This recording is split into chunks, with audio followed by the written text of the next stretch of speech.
Hello and welcome to SpellCast, which is now called Ludumcast, actually, episode 5. What? Yep, we changed the name. But Yep, I am your host, Spellbound, and you are? when did we change the name? I'm the Powerhead, but when did we change the name? I don't remember this. You have a very short memory, my friend, but yeah, we did I change the didn't name. even suggest this. What? This Apparently, is all news to me. SpellCast is the name of a Harry Potter podcast, so Those fucking thieves. yeah. Wizards, never trust Bastard. a wizard. Never trust wizards. But they Harry. did start before we did, so I guess Hmm. we'll give them that. They are forgiven. Yes. I Okay. am a merciful god. Today we do have a guest, a man by the name of Cam, not his real name, obviously. Hello, Cam. Would you like to Hello. introduce yourself? I am Cam from the Hive Workshop. Mm-hmm. Shiny. You are a mod over there, right? Correct? Yeah, that's very recent though. Okay. Do you mod? What section exactly do you moderate? Oh, before we go there, what is the Hive Workshop for those who are unfamiliar with the website? Plebs. The Hive Workshop is I believe, the largest fan website for Warcraft 3, certainly in North America for sure. Mhm. And I am the patch moderator. Oh, the patch moderator. Okay, because I know you as the guy who manages the tech tree contest. This is sort of your the title that's in my head for you. So you do manage all the patch information that comes from Blizzard for Warcraft 3, correct? Yeah, so Trigger Happy, usually he's like our social media person. So he does a lot of the posting. Mm-hmm. I think Alright. my role is mainly that I have a line of communication with Blizzard. Right. Okay, so you're in direct contact with the developers. Yes. Okay, which means that you will not be able to say a lot of things. Living the dream. Yes. Hi. Sure. Hive Workshop and Blizzard. I know the website communicates with Blizzard. No, I don't know how often, but I know they do communicate because we will see some news posts about new patch information and stuff like that. But the fact that you as a staff member, moderator, and multiple others are actually in direct communication with Blizzard. So you do have, I guess, privileged information, but I guess you're going to tell us how much you're allowed to share right now. But anyway, my point being, the Hive Workshop, you, etc., your credible sources. just throwing this out there. I would think so, yes. Yes. Okay, I guess we'll just move on directly to... Oh, yes, this podcast is on Warcraft 3. Where's my head at today? Patches. Warcraft 3 has received patches in recent 2 months, I guess. After a long silence, really. We haven't really had any content for Warcraft 3 until very recently.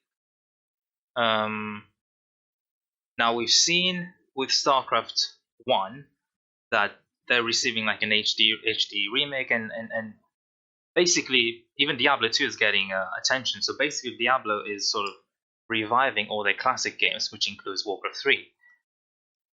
What can you tell us that's not... I guess, what can you tell us about the patches that are out right now and what's going to come next? Or at least what you... what's the word I'm looking for? What you can... Expect? Yes, expect to come next. Thank you, Power. That's why you're here. Yeah, you're welcome. Oh, thanks. I'm just here to fill in the blanks. Yeah. And you expect to come next. Sure. So one thing so the communication about the content of the patches has not been as good as it could be in terms of what the patches specifically are doing. So one Blizzard issue was kind of vague about what the patches would do? Well, Yeah, I mean they do patch notes, but they don't always talk about everything that's going on. And Right. I know for the community that's been a little frustrating because the vast majority of their work has been back-end work, Okay. rather than things that a player would encounter like a balance update or something. And most of the patches have been about updating how the game is being patched, right? Or at least a Yes. majority of the work that went into these patches was about updating the like you said, the backend processes of Warcraft 3. Yeah, so I guess I'll throw in a little PSA here. One thing a lot of people don't know is that the updater is actually using the Blizzard app right now. And if you don't have the Blizzard app installed and updated, your patching process probably won't work. Oh, damn! I didn't actually know that.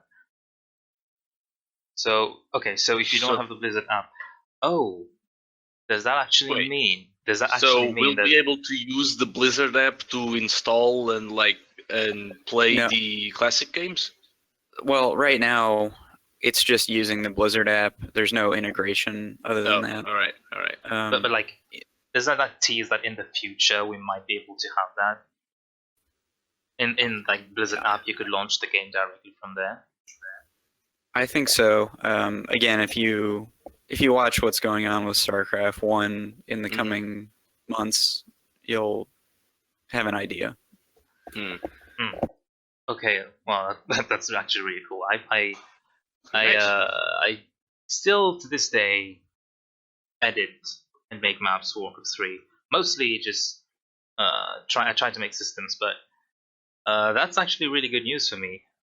One thing that I don't know if you can answer that, but will there be new natives for the editor? As in code natives, Jazz and so on.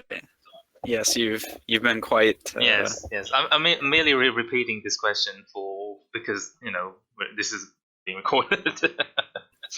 Yeah, so that's on the list of things that the Hive has submitted several documents to Blizzard. Yes, I've seen. Lengthy documents. Yeah, there's a list of natives included in there, and I think in an additional document I sent them a few weeks ago. Oh, so you've communicated the information to them. Now you don't know whether it is going to happen, but you're hoping it's going to happen. I would hope it happens. The list of things that they're updating is enormous. I've tried to communicate on the forums a few times that they're essentially remaking this game. It's not like a slap some duct tape on it and then it's good to go. Like they're basically rewriting the game. Yeah, you have mentioned that sometimes the developers you talk to just go home at 2 a.m. or something.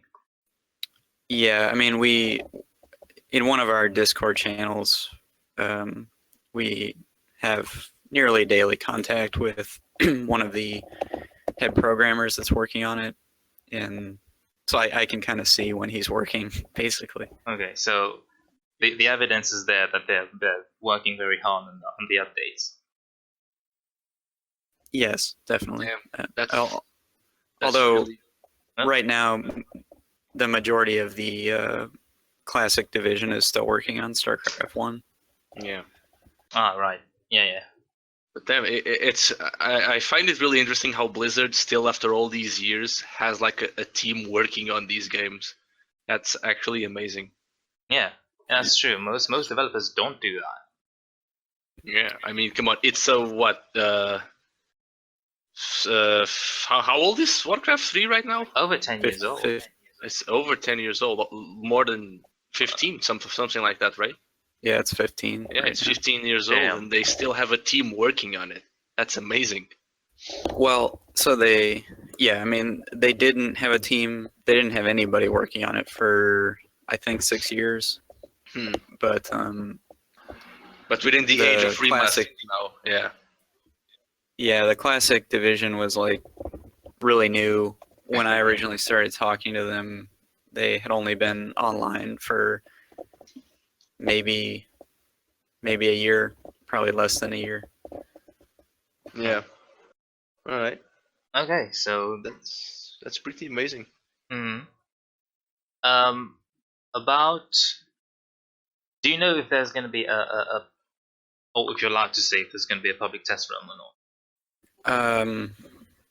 That is likely. Ah, cool then. So, okay, all the signs I'm hearing. Yep, go on, Hal. So anyone will have access to this test realm, correct? I believe so. All right. All right. All the signs to me are just pointing that there's going to be like Battle.net 2.0 integration. Now we just have to wait for whether Blizzard wait for Blizzard to confirm that or not. But this is sort of what I'm seeing is going to happen, which is what I'm hoping is going to happen. Because there's one discussion I've been seeing about the patches is the way that they patch the game is still not similar to how StarCraft 2, Diablo 3, all their modern games are being patched. Which I don't remember the technicality, but it's something about downloading what you need instead of downloading an entire download the patch entirely and then overriding everything else. This new system, you just download the data that you need and you replace the ones that are outdated, but the ones that don't need replacing stay the way they are.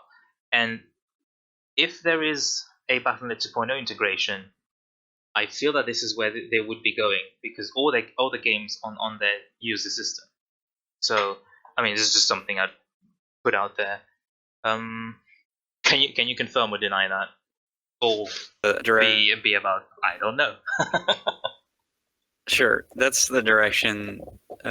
So the issue prior with how Battle.net was, or how Warcraft 3 was updating, is that it took a long time because there were like, I don't know, 30 plus versions of the game floating around. And when they had to do a patch, they had to test everything for all the versions, which could take weeks or months to do. And the way it works now is that it uses the Blizzard app, and so there's only one version of the game, and so they can update. As you saw, we had 2 patches that were only, I think, 3 weeks apart or less than that. Yeah. And the whole point of moving to this new system is to be able to do, as many patches as they want all the time. Yeah, streamline everything basically. Mm-hmm. One thing that I've tried updating the game, but my editor would not test maps properly, or he just refused to test maps. I've had a lot of problems with these patches, so I'm sort of waiting for a more stable, I guess, version. Like I feel like the game is in transition right now. It's sort of going somewhere, but it's not quite there yet. Yeah, the test map thing, I believe, is fixed in the most current patch. Yeah, I've seen the community having a lot of frustration with that. Yeah, many people complained about many issues with the recent patches. Mm-hmm. But those appear to have been fixed mostly? Question mark? Yeah, as far as I know, mostly. Right. Cool. I'll probably wait for the next like 1.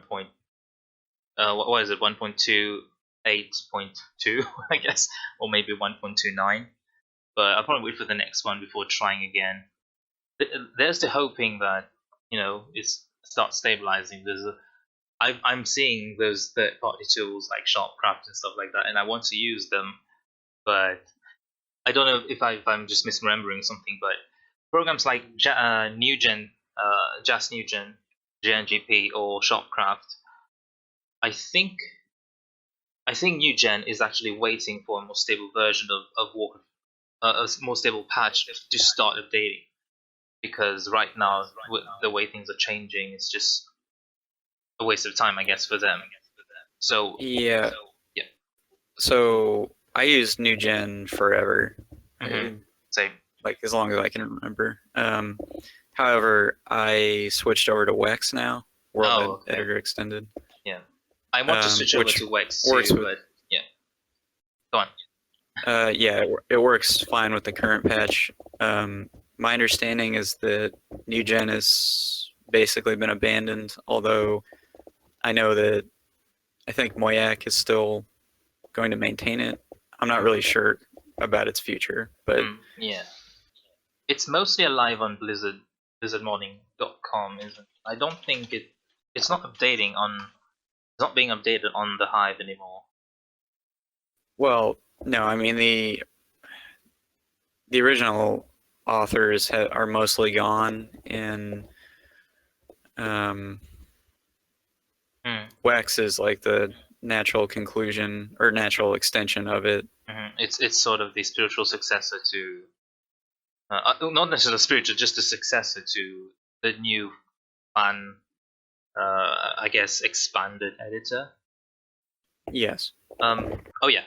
If for those who don't know, Jas, New Gen, and Wax World Editor Extended are both world editors, the editors of Warcraft 3 that have been extended with a new scripting language and other features for ease of modding, I suppose. Has Blizzard said anything about maybe inspiring new design stuff? I guess from looking at those editors, do they plan to maybe work, or do you have an impression that they plan to work with the authors of these editor plus programs? So when we went to see them, they were very interested in New Gen, and I mean, this is over a year ago now, but they showed interest in New Gen. Yeah, I mean, we installed it on a machine for them so that they could see what it did exactly. What did they think about VJAS? Well, they really hadn't looked into it at all until then, but the programmer that we talked to quite often, I think the intent is to maybe integrate a lot of those features into the world editor. Really? Oh my god, that would be so cool to have just VJAS be a basic like part of the editor. Would be that would be really good. That would be really good because JAS is actually quite limited, and from my understanding, I do code VJAS, but I'm not like I'm not even a programmer, right? So from my understanding, VJAS sort of it offers you a more simplified way to do some things that would look completely unreadable on JAS. If you when you save something in VJAS and look how the code is compiled, it looks horrendous. You can't read this thing. But yeah, VJAS just makes it much more easier, and you get new programming tools like things like structs and index application, all these things. It's very, very handy. So if Blizzard is planning on, or at least has seen how useful this can be, that to me is I'm hopeful. I'm hopeful. I mean, yeah, that's actually really, really interesting that they decided to, or decided that they showed interest in advancing the editor. One thing I would like to know, I don't know if you can actually say this or if you actually know, but do you think we will be able to mod the UI, as in add new buttons, change the grid, stuff like that? I haven't really talked to them about that at all, but I know from my own experiments in that it's very difficult right now. I know the UI is hard coded. I'm just wondering if I'm just wondering if maybe in their updating of the game, because you said that they are basically rewriting the game. They're replacing large bits of the game with updated code, I suppose. So it's my hope that the UI might get some modding treatment. But yeah, it sounds difficult because when I look at how the UI works in StarCraft 2, which is StarCraft 2's UI is basically a 3D model. I asked myself, how would they do this? But they are much smarter people than I. So than me. Sorry, yeah, let's hope they make the UI moddable. Anyway. Yeah, there's some alpha and beta screenshots, I think alpha screenshots of Warcraft 3 where there's a fourth resource, for instance. Oh, the alpha of Warcraft 3? Yeah, there was a hero before the heroes had level bars. They had like a resource at the top of the screen that was like energy crystals or something. Oh yeah, that icon is actually available in the editor. You can actually find it. Yes, it is. Mm-hmm. Yeah. One, oh man, I had a question just off the top of my head. I think it's going away. Power, help!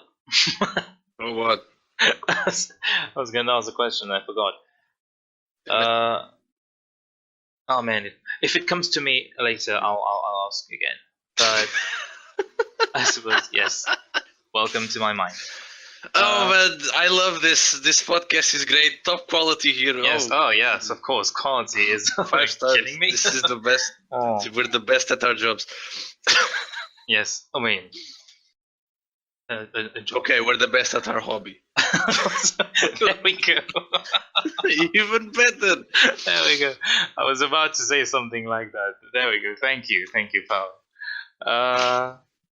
Okay. So. I guess we've spoken about patches for as much as we can. I guess the natural progression there would be what's going to happen to Warcraft 3. Now, Cam, you've mentioned look at what's happening to StarCraft 1, and which is great. Yes. Well, yeah, it's actually fantastic. Korea's having a blast. Well, of course. Yes. It's their national sport. Of course, yes. Oh my God, this is you turn on the TV in South Korea and all you get is StarCraft. Yes. It's like soccer or football or whatever it is you want to call it. I'd generally like to visit South Korea just to see that one day. Yes. But okay, there we go. I'm seeing a screenshot of the alpha version of the game right now. Mm-hmm. Oh yeah, they did have power crystals. But the thing is, I think these are hard-coded. I've edited UI in the past, and you actually need to know exactly where these things are going to be, so you actually have to work with the template. So it's hard. Oh, the inventory only had 4 items. That's interesting. Okay, strength, giant icons. Yeah, okay, they've improved the UI significantly. Yeah, it is my hope. I just love how most of these icons were just straight like exported into WoW. They didn't even try to change it. Whenever I see screenshots, pasted. Screenshots icons of World of Warcraft spells, I'm like, that's from Warcraft 3. This is from Warcraft 3. Yes, and they just changed the edges to be a bit more. Yeah, like in the screenshot that we'll hopefully like show it in the actual video. Maybe if you're watching this on YouTube or something, we'll put the link in the description or something. Yep. All of these icons were in Warcraft, World of Warcraft at some point, and some of them are still in World of Warcraft. It's amazing. Yeah. One thing that's very interesting that I find. That I mean, you can't really blame them because these icons. They're good icons. They're good. They're really good icons. You can't just expect them to replace everything when these icons are perfectly functional. And they just saved money on it, I guess. Yeah, I can't really blame them. These icons are really good. True. One thing that I'm hoping that I'm 99.9% sure it's never going to happen because that might require another complete rewrite, but. StarCraft 2, the way StarCraft 2 handles icons is that you have the basic image, and then you tell the game what frame to overlay on top of that. So if it's a passive icon, it has no frame, right? It's just the image. But if it's an active icon, you can tell it to put that frame on it, or you can tell it to put that other frame on it. You can basically it's modular how you want to showcase the icon. If you want to be an autocast frame, you can actually put that directly on the icon. So any icon in the game can be active, can be passive, and can be autocast, right? And you can even make a new type of icon if you want. I'm hoping. You do need a lot of hope, right? I know it's not going to happen, but I'm hoping it's going to happen. That they might make these icons modular, because then it would just make. Because the way icons work is you have to import a 64 by 64 pixel of the icon, a version that starts with BTN for an active icon, a version that starts with PAS for passive, DIS-PAS for disabled passive, and DIS-BTN for disabled active. This makes a lot of icons you need to import. So if that could be narrowed down, that would be actually really, really good, but I don't think this will happen. But again, one can hope. Who knows? I mean... that was one of the things I asked about, actually. Oh, really? Do tell. Well, I just said it would be nice if we could just import the 64 by 64 image and then tell the game what icon to make and have it generate the disabled. What was their response? I mean, they just took it down as a note. Oh, okay. Well, that's programmers are known to do that. Yes. Okay, I have 90%. It's fine. I'm no longer 99% sure it's not going to happen. I'm only 90% sure it's not going to happen. I don't know. If you ask most programmers, hey, is it possible if we do this work like that? And their answer will most likely be no. But just just wait it out, give it some time, feed the poor guy, let him go home, rest a bit. Maybe his answer will be different later. I don't know. Anyway, yeah, I guess this for the time being, this is sort of what we want to happen with the game. But what do you think? Like I was saying earlier, StarCraft 1 HD remake coming out next month? It's June or July, right? I think it's July. Mm-hmm. When it's coming out. Google help. StarCraft. It's probably going to be on the. It's going to be on the BattleNet launcher, right? Because it's going to have full BattleNet. I don't actually know. I don't actually know. Is it going to be on BattleNet? I hope it will be on BattleNet. I don't think so, though. The thing is that it would make sense. One reason why people are very excited about the remastered, or the reason why they like StarCraft, one reason why they like StarCraft 1 over StarCraft 2 is that you have LAN. Mm-hmm.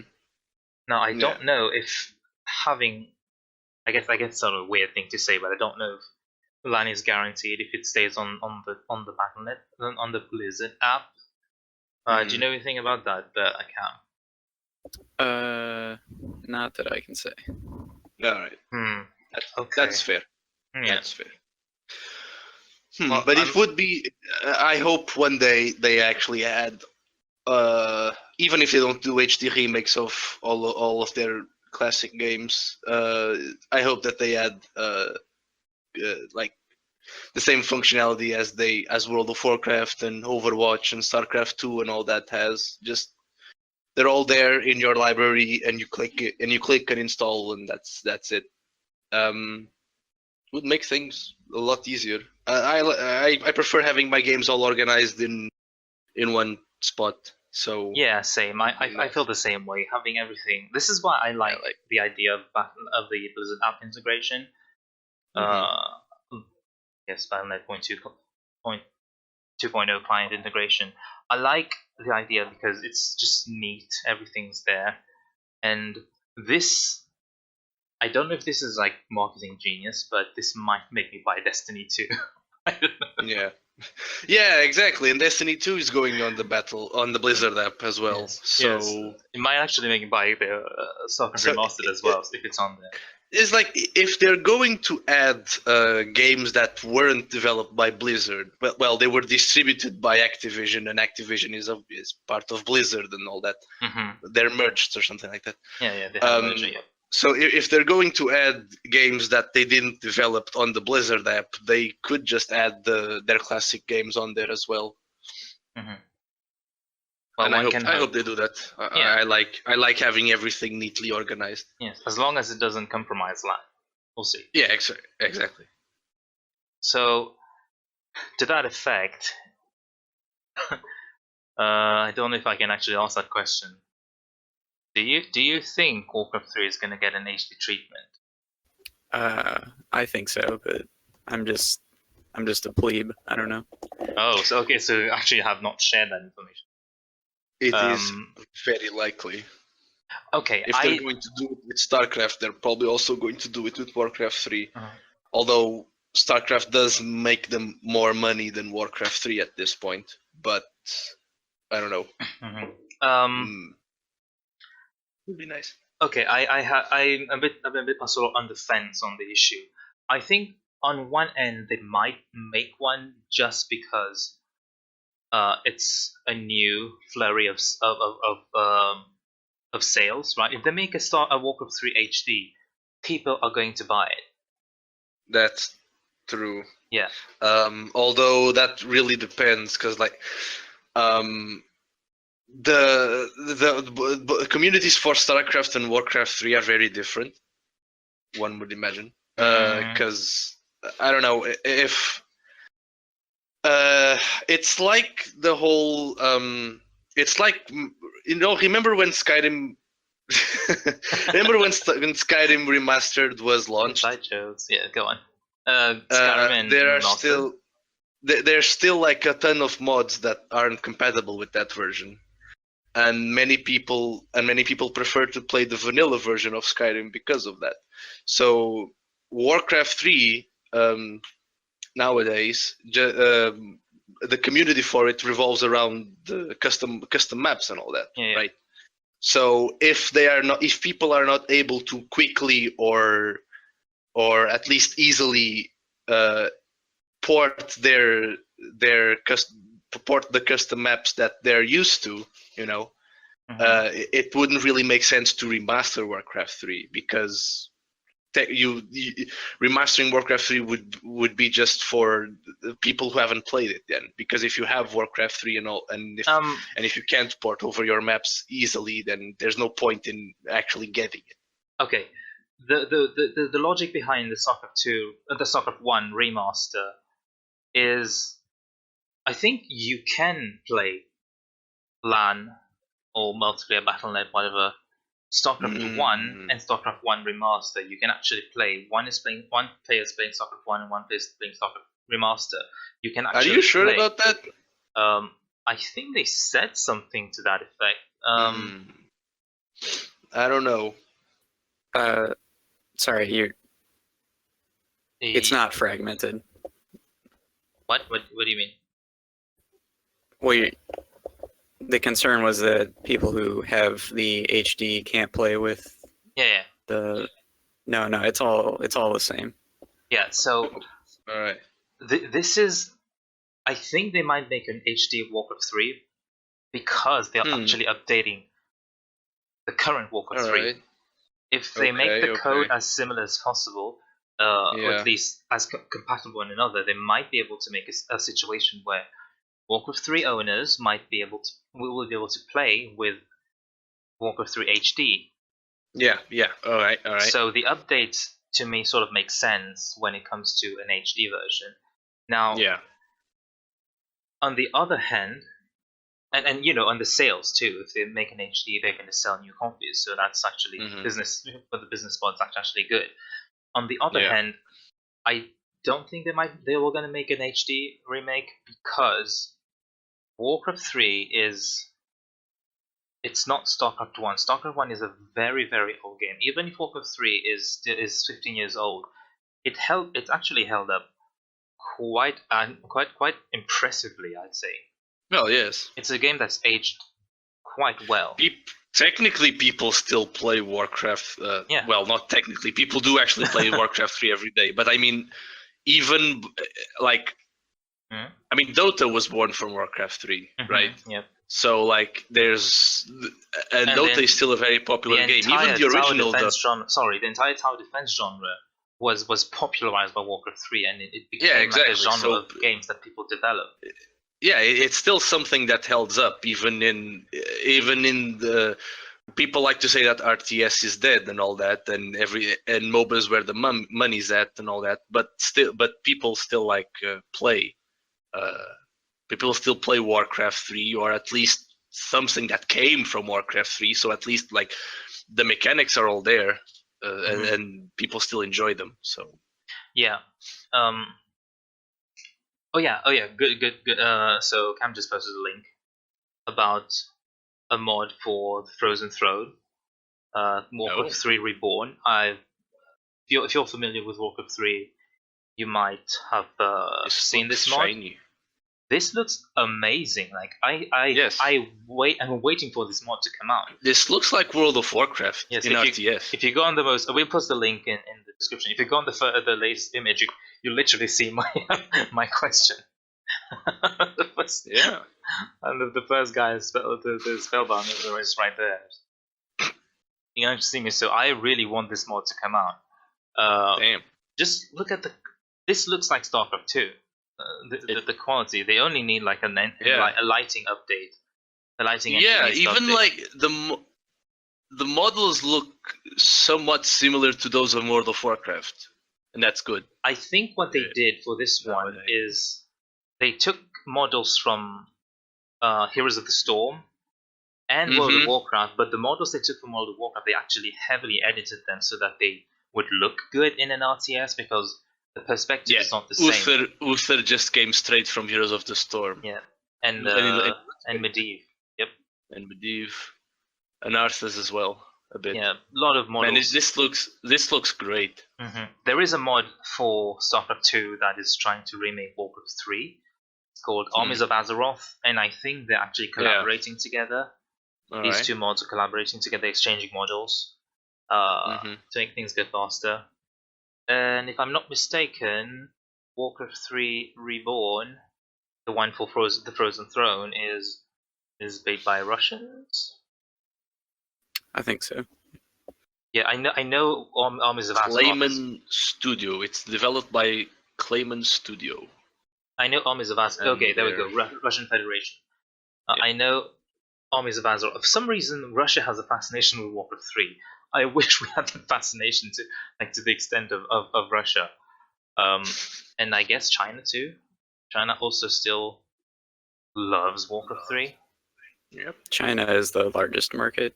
Yes. Yep. So that region of Asia is usually where Blizzard makes most of its money. So it would make an HD remake for me would make sense, because they would sell to China a lot. I'm still not sold on the idea that they will make an HD remake, just because Warcraft 3 to me doesn't feel old enough. It feels like you can still make it, like patch it to the point that it actually becomes really good. Now, where I'm thinking, if they don't put a remake, what they might do, but this is like, I'm kind of reaching here, but what I'm hoping they would do is to make a new expansion. What's your take on all of this, Cam? Remake or no remake? So I have suggested they do a expansion, and my favorite race is Naga, so they seemed pretty opposed to that. Sorry, I'm impartial to the Arid also. Right. But yeah, I would dig a Naga race too, but go on. Yeah, they seemed opposed to that. I think they get that suggestion like all the time, so they're probably probably. I'm so sad now. I was really hoping they'd take it. We want more Warcraft. Give us more Warcraft. But you have more Warcraft. It's called World of Warcraft. No, don't say that. No. It's true though. No, but we want Warcraft RTS. I know, but it's not really likely. I mean, the Warcraft,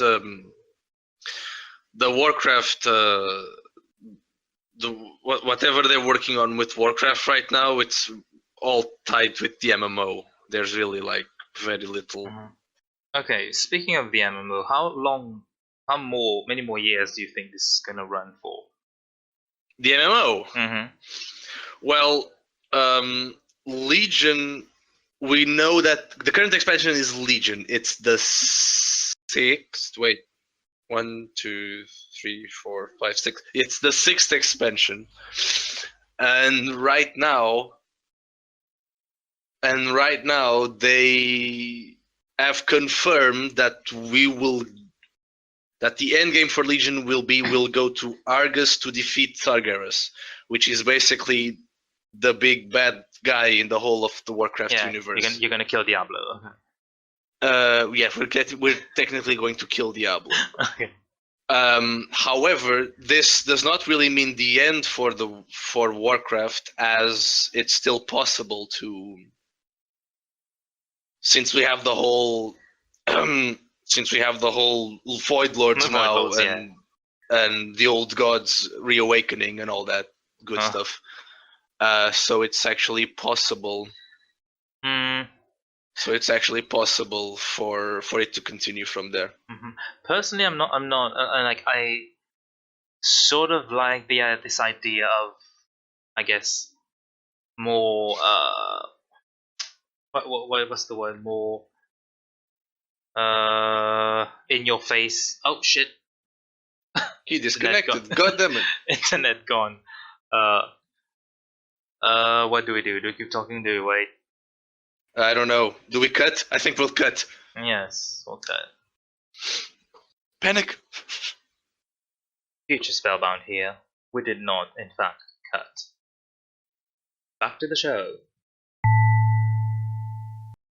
A more, in your face? I can't think of another word. The whole old gods, void lords, all these like cosmic horror things are very obvious now, right? And the universe that Warcraft seems to be, the setting that Warcraft seems to be going towards is much more stellar. Actually, it feels like everything is just more open. It's not. It doesn't seem like it's going to be constrained to one planet anymore, or this is how it feels like to me anyway.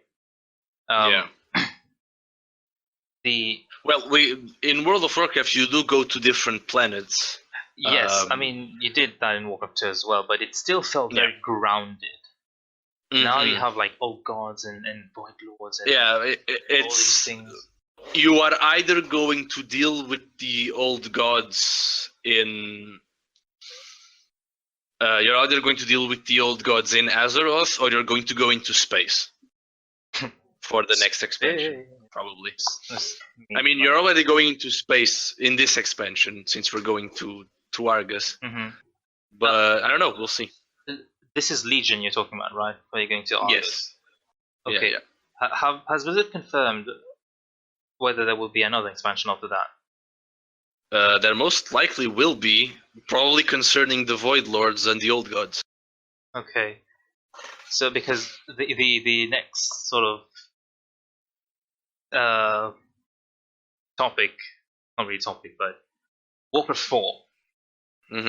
Like, people have been wanting a Warcraft 4. I think more than they've been wanting the Warcraft Soccer 2. So. That seems a stretch. I can't see it happening, to be honest. At least not as a continuation to the storyline that's been set in World of Warcraft. What do you think is going to happen, Cam? I mean, if they made Warcraft 4, they'd have to ignore everything in WoW because. Well, I wouldn't. They don't need to ignore anything in WoW, but they would need to. There would need to be a continuation from World of Warcraft, and that's pretty hard to do when most of the when most of what happened in World of Warcraft was heroes destroyed the evil, you know? It's kind of hard to do. That's all fine for a single player, but that's all fine for a MMO, but for a single player RTS, you need a bit more than that. There are how many? 1, 2, 3, 4, at least 4, or I guess 5 different ideas behind quote-unquote Warcraft 4. And the first one is to ignore World of Warcraft completely and tell a different story. This is the first one the one that I've heard. The second one is to actually tell the story World of Warcraft in sort of an RTS format, but that sounds kind of weird. And because there is a lot of content here. Yeah. The ignore World of Warcraft and tell another story is also a weird thing, because World of Warcraft already established so much lore, and just sort of ignore that and just tell something completely different. Yeah. I don't see this happening. Yeah, neither do I. I don't think that's going to happen. The third thing I've heard is, or at least, not just I've heard, but progress the story of World of Warcraft. So, well, World of Warcraft leaves off, I guess. You have Warcraft 4, which again, the setting sounds really cool to me, but I don't think it's going to happen, because if you do that, you will directly cannibalize in the lore, the storytelling potential of World of Warcraft, which makes Blizzard a lot of money. Yeah.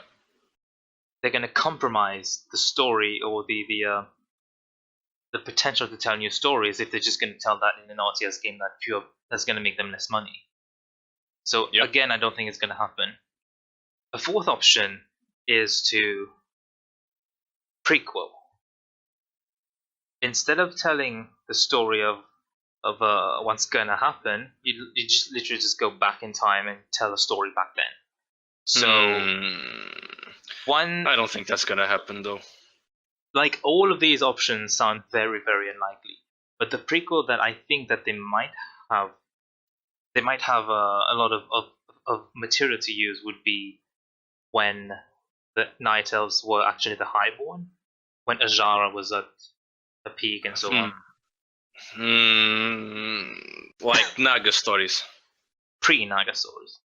Pre-Naga, yeah, like War of the Ancients stuff. Yeah, so before they became the Naga. Thing is, you already have like War of the Ancients content in World of Warcraft. What is War of the Ancients?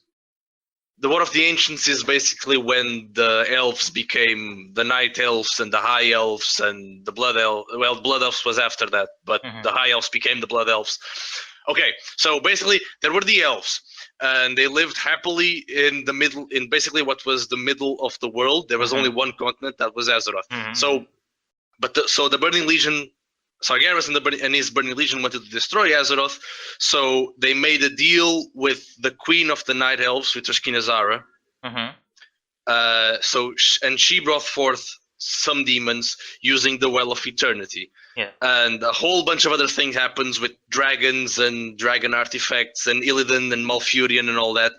Basically, the well explodes. The well explodes. The continents are formed, and the elves find a new home in Kalimdor, which was the continent to the west. I mean, the whole thing was called Kalimdor before, and when it blew up, they decided to. Then it blew up. They decided to. Is now Kalimdor. Yeah, Kalimdor. And then Illidan creates a second well. Later, because of this, I have no idea why, since the elves needed the well to survive, etc., etc., etc. And you already have that in World of Warcraft. There are a couple of dungeons where you go into the past and fight in the War of the Ancients. There are quests in Legion that happen in the War of the Ancients, where you're learning about how Illidan came to understand what the Legion was and what was needed to do to defeat the Legion. So this already exists in World of Warcraft. There would be little to no point in doing that for a single-player game. Although because here's the problem with it. World of Warcraft has already established that people have traveled back in time to make sure that stuff happens, Okay. And so the whole Broxigar thing, where it's an orc that travels back in time and actually fights Sargeras during the War of the Ancients, and all that. You see him in Legion because he's there helping you when you're playing as Illidan in those quests and all that. And like there are all other quests that involve you going back in time to do events that were in Warcraft 3 and all that. So I don't know if there would be any point to do past events in the Warcraft lore for a single player they basically game. already did the time travel trope where someone went back in time. There was an entire expansion of a what if universe where you go back in time and prevent the orcs from drinking the demon blood that starts Warcraft 1. So they've already like established all that. Okay. So I guess they can go further back. I don't know. Okay, so this is the fourth idea, the prequel. The fifth idea is, which sounds the most likely to me, is new fantasy IP. Like Titans. You play as the Titans or something. Like in the first years of Azeroth, where the old gods only. No. Are you still on fourth idea? Or, because I'm talking about fifth idea. Mm-hmm. He's saying that the fifth idea would be a new game. Completely new game, new IP, like Overwatch is a new IP. Yeah. A new fantasy IP though. Yeah, they had an idea for another IP, but that became Overwatch. I don't think they have anything. Yeah, I don't think they're working on anything of that sort right now. You said Titan, it was Project wasn't Titan. Project Titan. Yeah, so that became Overwatch. But what I'm saying is that if they want to make a Warcraft 4, they can't make a Warcraft 4. They have to make a spiritual successor to Warcraft 4. Yeah. Which is going to be a new IP, which I think would be the likeliest. What do you think, Cam? A new RTS IP? Yeah. Specifically fantasy. No. Like, I think the Powerhead mentioned earlier that people are always saying that RTS is dead. And it's not dead. Yeah, but, I know it's not dead, but people say it's dead. Well, what they actually mean is that the market no longer supports that kind of game. Yeah. And what I mean by that is people's attention spans are not that anymore. Like, you have to look at why the MOBA, why did Dota 1 become so popular? Well, you control one unit, maybe two if you get the item carrier, and you have 4 to 6 abilities depending on the hero you pick, and that's all you have to manage. Versus in Warcraft 3 RTS, you have to build an economy, you have to manage dozens of units, and so this led to this influx of casual gamers, basically, and that's what drives the market now. The thing is, go on. You can see that in World of Warcraft. That's obvious in World of Warcraft when you notice like how raids and the end game content works. Not even like for World of Warcraft, but for other Blizzard games like Diablo and StarCraft 2. Okay. We sort of discussed this in previous episodes. Yeah, I have a good case study for this too. I don't know if you ever heard of or played a game called Grey Goo. I have, yeah. I have not. It's a pretty good RTS, in my opinion. It's very slow though, compared to Blizzard RTS. Well, yes. It reminds me somewhere between. Sorry, it reminds me a lot of Command and Conquer, the gameplay. Yeah, it's more Command and Conquer. I would put it somewhere. At least. I would put it somewhere between Warcraft 3 and like Supreme Commander. Warcraft 3 and Supreme Commander. I remember. Oh, microphone issues. I do remember Supreme Commander. I enjoyed it a bit. It was very slow though. It's a very slow game. Yeah. But my point is that. Oh boy. Your microphone's having an issue. Oh boy. How about now? Yeah, it's fine. Yeah, better. Yeah. My point is that it's a very well-developed game, and it has an extremely original race in it, which is the Goo, which I really enjoyed. and it basically flopped. Like the competitive scene didn't ever take off, and nobody plays anymore. Yeah. Yep. And that was released in 2015. So, and I bought it on release, and even like the first month of playing, you could already see the population dying. Jeez. Okay. Do you think that having an editor has something to do with the longevity of an RTS? Of course, yes. Yes. Because definitely. One thing that I personally disliked about Grey Goo was the fact that it was too slow.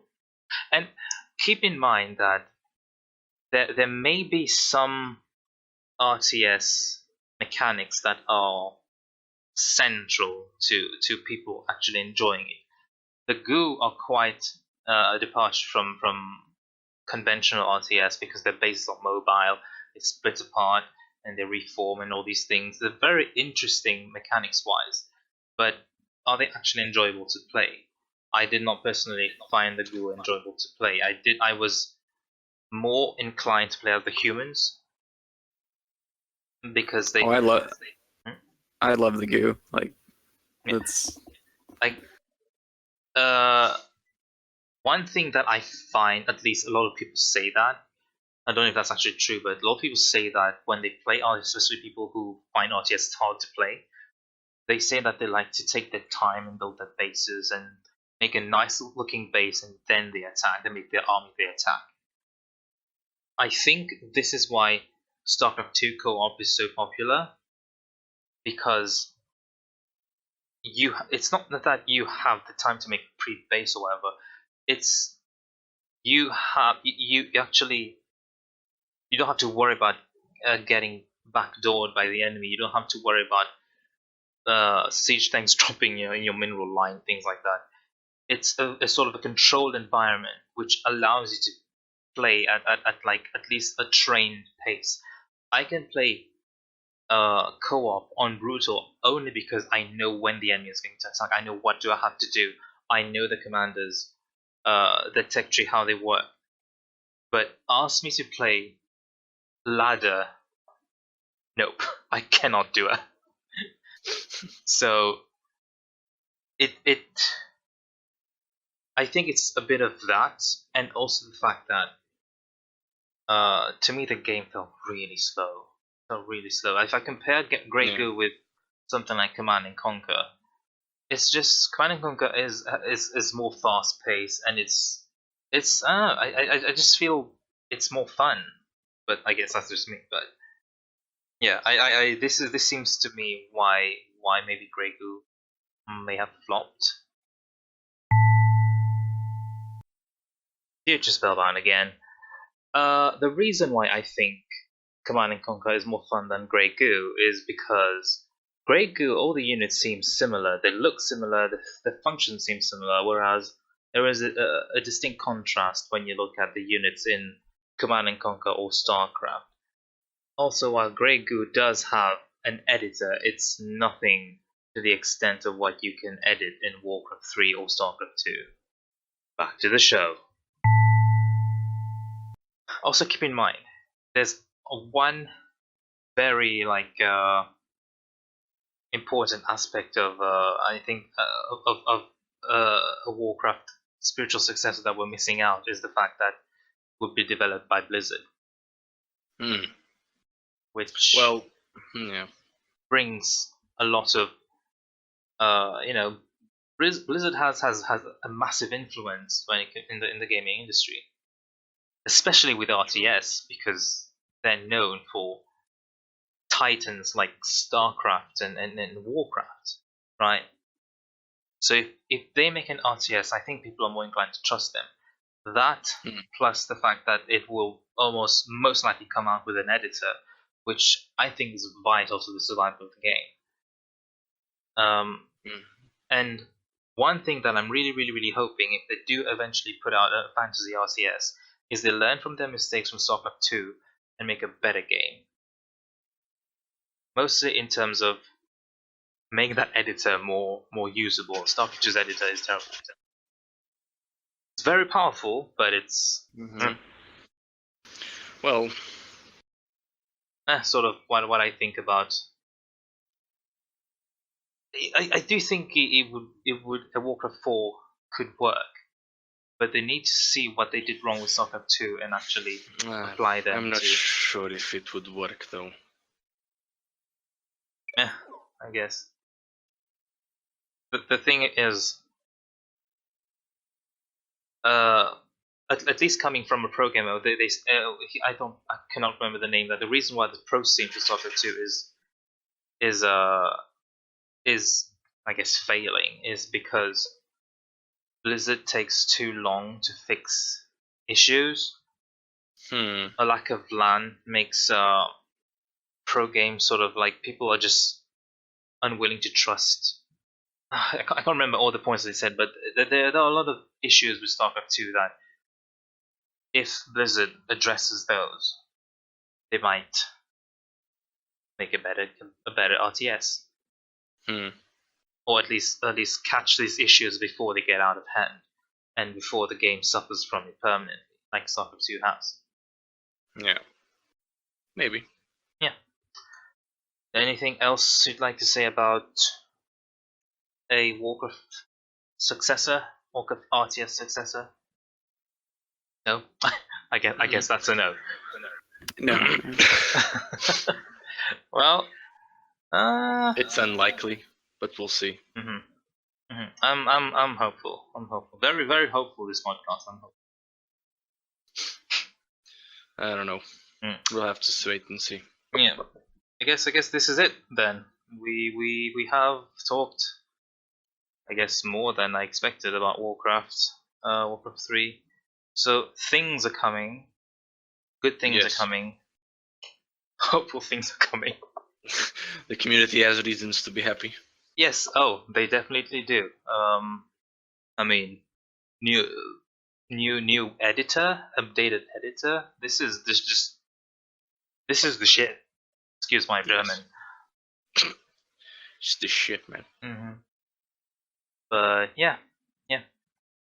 This should be it. I guess if ever we have anything to add, I could always write an article. Who knows?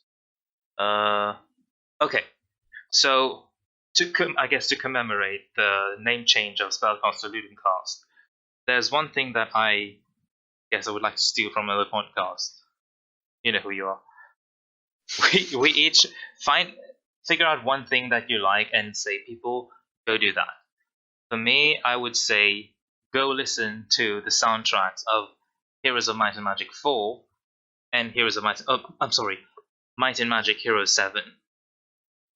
This is, I guess, my endorsement. Go do that. Can be whatever you want. He's being paid to do this. Kill him. Sell out.